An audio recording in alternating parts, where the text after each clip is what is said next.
Good day, everyone. We're going to present for our research today for professional ethics and practice 2 on this topic. The COVID-19 pandemic changed the way we lived and created the term new normal, but does it change architectural practice? Why and how?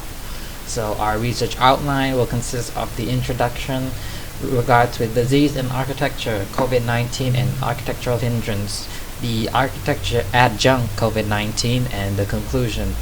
So, in the beginning of the 20th century, the world faced a pandemic called the Spanish flu, where in similar sense now, where we have to face like an increased amount of patients, where hospitals have to be converted from hotels or schools and churches into emergency sanitariums. And during the tuberculosis pandemic, even buses and vans have to be converted into mobile testing clinics or mobile testing sites, because the architecture could not consist that many people. And then now looking into the COVID-19 pandemic, in terms of architecture, it has affected in various ways. And one of the ways that we found is that in terms of the touchless technology and how it can incorporate into parts of the architecture regards to things such as like hovering opening or hovering locks, or like voice activated, or like temperature checks points that are like only require like camera technology, facial recognition, or like self-cleaning spaces where materials that could be antimicrobial or antibacterial could be used to help prevent the viruses from living on the surface of the building itself. Or looking into very simple solutions as like things such as openings at the houses, so that ventilation can just be generally like much better, so that the viruses don't just like contain itself in the building too much. And in terms of like the workspaces and how it has accommodated to this kind of change too, where it has to reduce the amount of people in these working spaces, and also create distances between the workers even more. Parts of the workers staying remotely at home, working at home, and then only a few percentage actually work in person.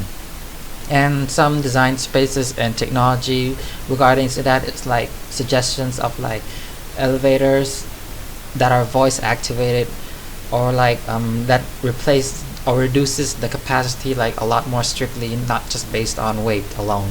Or like hallways and doorways that should be bigger to allow distances between people commuting in between the building, or separation of like the material from like the workspaces from each other from the outside, and the material of the furniture and such that can be anti-germ or antimicrobial.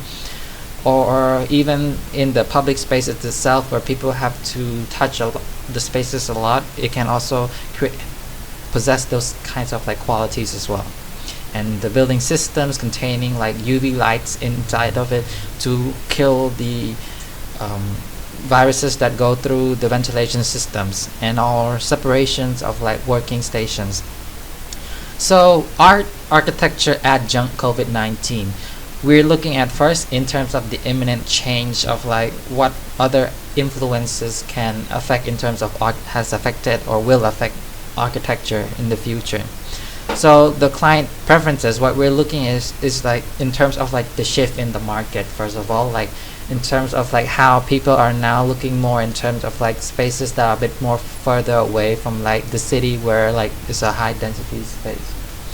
And then so like people will shift away from staying at apartments where it's very crowded, to like homes which are like in the suburbs and such, where people can live alone and separated away from like the contagious spaces. Or like even when buying spaces, they will maybe look into buildings or like into houses that are more flexible in terms of the planning, where it's no rigidity in terms of like the floor plans. It could be converted into like a home office if needed be, or like it can be converted into like a space for recreation for kids in terms of like small families. And work from home functionalities in terms of like the spaces at home. Now there might be a bigger market in terms of